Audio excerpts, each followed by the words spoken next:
Guys मैं आपको ये चक्की दिखा रहा हूँ। अच्छा। इधर से जो है ना, ये किसी मशीन है। तो गाइस ये बिजली वाली चक्की है, नाल सोलर वाली भी है।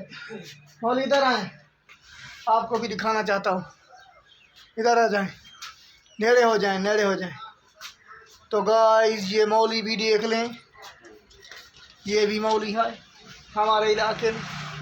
आप दाना कैसे बेच रहे हैं हमारे पर? सीधी रखने बात, पूर्णी बात। आपने कैसे बेचा है दाना? कैसी कितनी पेहाई गिनते हैं आप? 10 रुपए।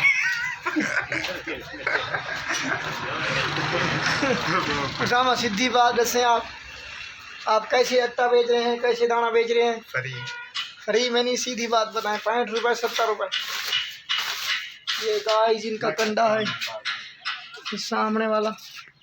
इधर से इनका गाग भी आया हुआ है, देख ले। तो ये चक्की है, ये वेलना भी इसके साथ लगा हुआ है, तेल वाला। तेल वाला को वेलना कहते हो? चक्की गले जल्दी चला यार, खिलता है फिर। हाँ, खिलता क्यों है? मेरा तो चैनल है ना, मैं मौली के नाम पे, तुम्हारा है? चलो गाइस मैं आप तुमसे इजाज़त मांगता हूँ। अल्लाह हाफ़िज़। तो मेरे चैनल को सब्सक्राइब तो घंटी वाले बटन को टड़ुक की मार छुड़ाए। तब तक के लिए अल्लाह हाफ़िज़।